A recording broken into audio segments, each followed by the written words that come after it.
Olá, vamos continuar então a nossa leitura do texto base da campanha da fraternidade. Hoje eu vou terminar a introdução, que eu dividi em duas partes para não ficar tão longa. Então hoje eu leio a última parte da introdução.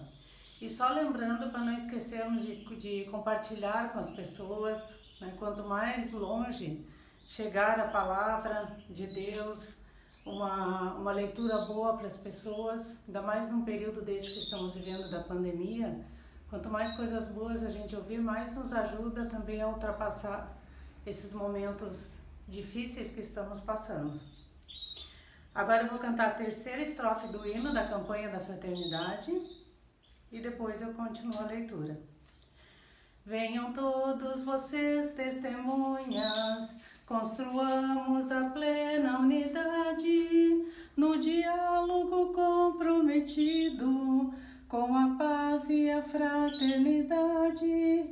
No diálogo comprometido, com a paz e a fraternidade.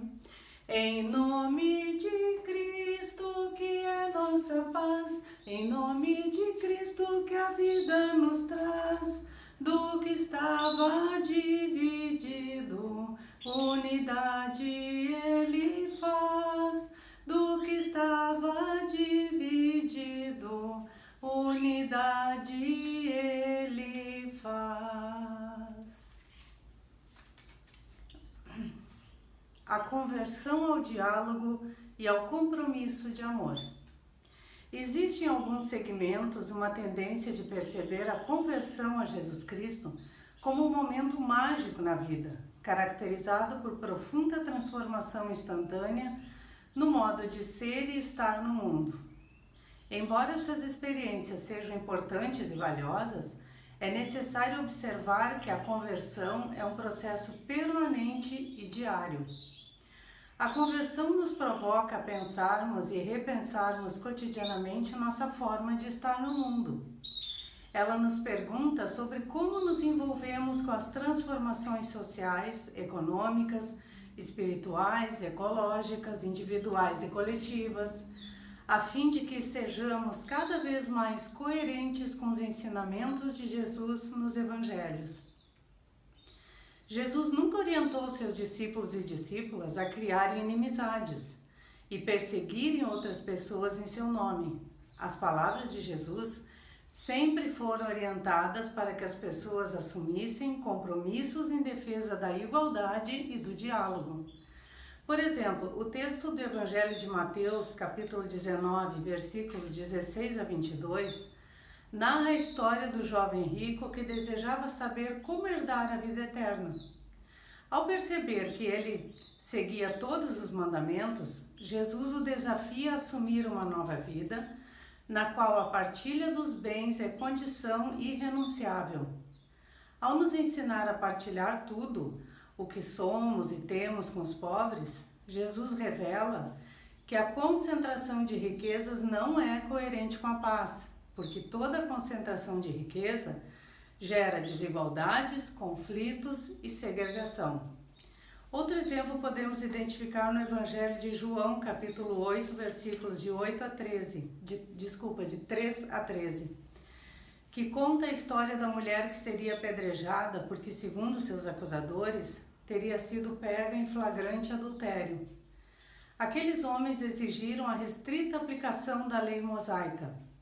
Jesus não julga a mulher, mas provoca os acusadores à autocrítica, ao propor que quem não tivesse pecado atirasse a primeira pedra.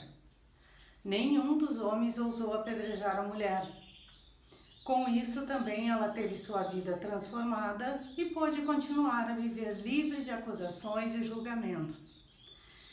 Essa postura de Jesus nos mostra a possibilidade de novas formas de relações humanas e sociais. Tais relações não são de apego incondicional à lei, mas de compromisso incondicional ao amor. Lei, sempre que manipulada para a manutenção de um poder desigual, pode provocar sofrimento e morte. Já o amor nos convoca a assumirmos atitudes de compaixão, empatia e convivência. Ao longo da campanha da Fraternidade Ecumênica 2021, seguiremos uma trajetória que nos conduzirá a um reencontro com a vida de amor anunciada por Jesus. Nesse caminho é bom ficarmos atentos com o nosso testemunho como pessoas batizadas. Iremos nos perguntar: qual é o significado e o sentido do seguimento a Jesus? Associamos o nome de Jesus mais ao amor ou à intolerância?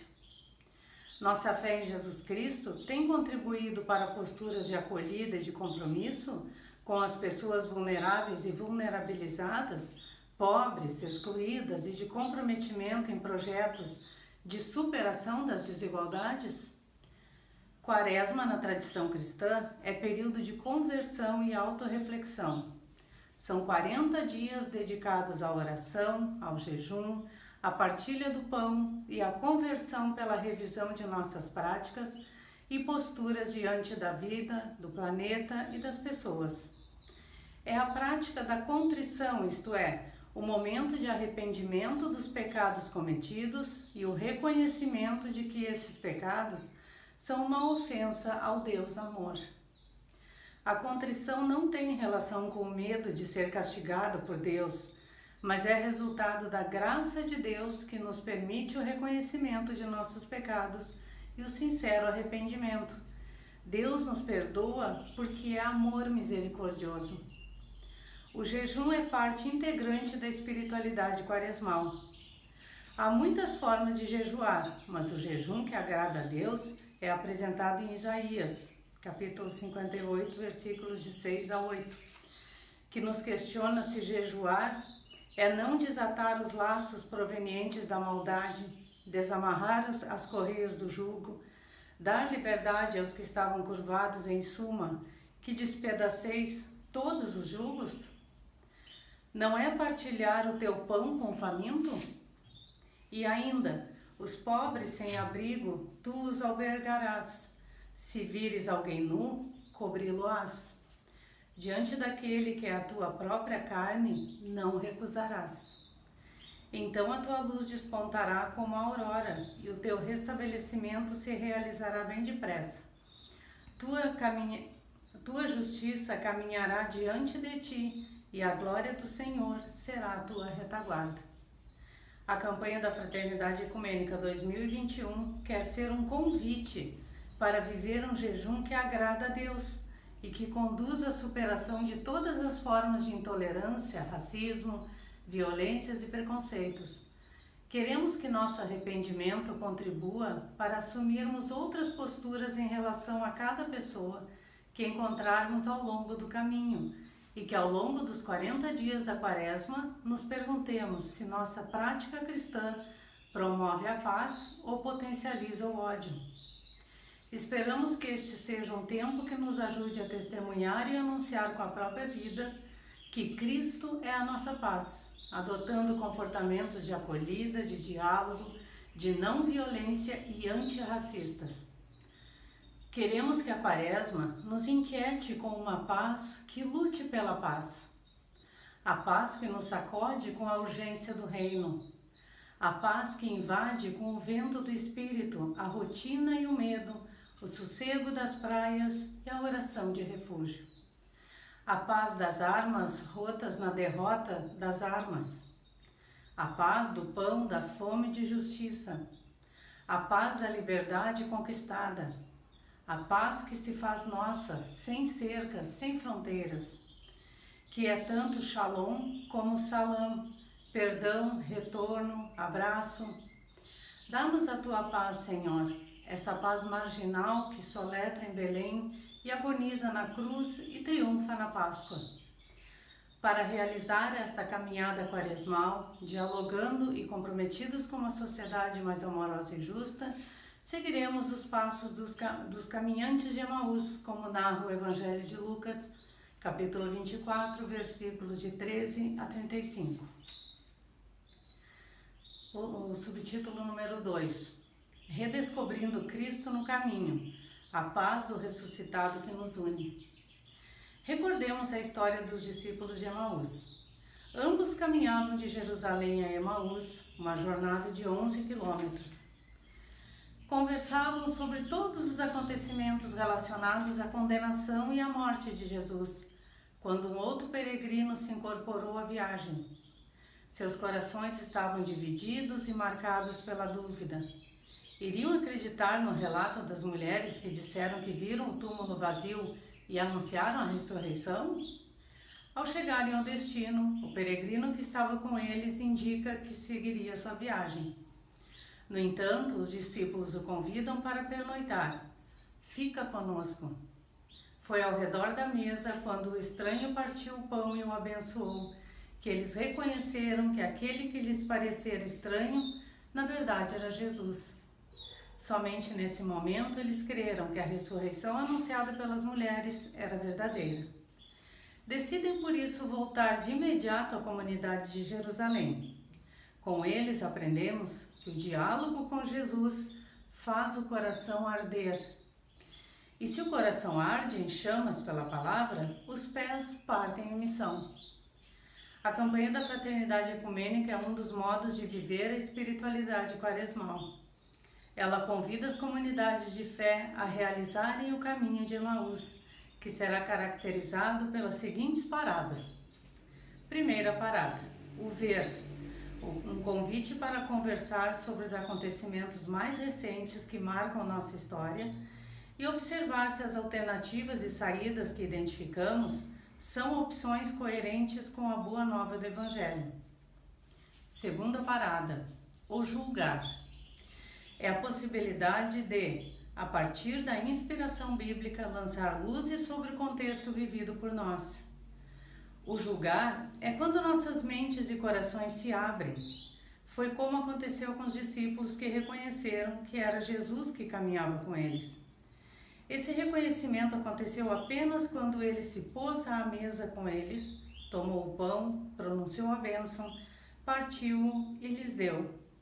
O texto bíblico de Efésios, capítulo 2, 14 e seguintes, ao proclamar que Cristo é a nossa paz, é a luz que ilumina nossos caminhos, indica que a fé em Cristo nos ensina a trilhar caminhos de coexistência em sociedades divididas pelos muros das intolerâncias.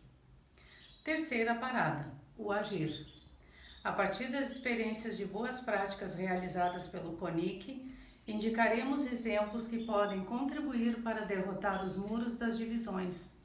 Esses exemplos são respostas à paz de Cristo, que é oferecida para nós incondicionalmente. Elas são semelhantes à alegria dos discípulos de Emaús, que ao reconhecer Jesus, voltam para Jerusalém a fim de contar a boa nova. Cristo ressuscitou. A vida triunfou e não a violência. E quarta parada, o celebrar.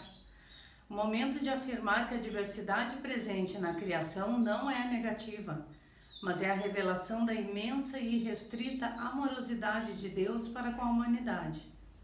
Não há nada que justifique a inimizade e a anulação da diversidade humana. Somos quem somos porque Deus nos criou pessoas diversas. Como exemplo disso, consideramos como paradigmática a conversão do apóstolo Paulo, que passou de perseguidor violento das primeiras comunidades cristãs a uma pessoa que promoveu a coexistência nas comunidades e a superação dos preconceitos entre judeus e gentios. Assim termina a introdução do texto base. Oração da campanha da fraternidade. Deus da vida, da justiça e do amor, nós te bendizemos pelo dom da fraternidade e por concederes a graça de vivermos a comunhão na diversidade. Através desta campanha da fraternidade ecumênica, ajuda-nos a testemunhar a beleza do diálogo como compromisso de amor, criando pontes que unem em vez de muros que separam e geram indiferença e ódio. Torna-nos pessoas sensíveis e disponíveis para servir a toda a humanidade, em especial aos mais pobres e fragilizados, a fim de que possamos testemunhar o teu amor redentor e a partilhar suas dores e angústias, suas alegrias e esperanças, caminhando pelas veredas da amorosidade. Por Jesus Cristo, nossa paz, no Espírito Santo, sopro restaurador da vida. Amém. Que o Senhor nos abençoe, nos proteja e nos conduza sempre no caminho do bem. Em nome do Pai, do Filho e do Espírito Santo. Amém.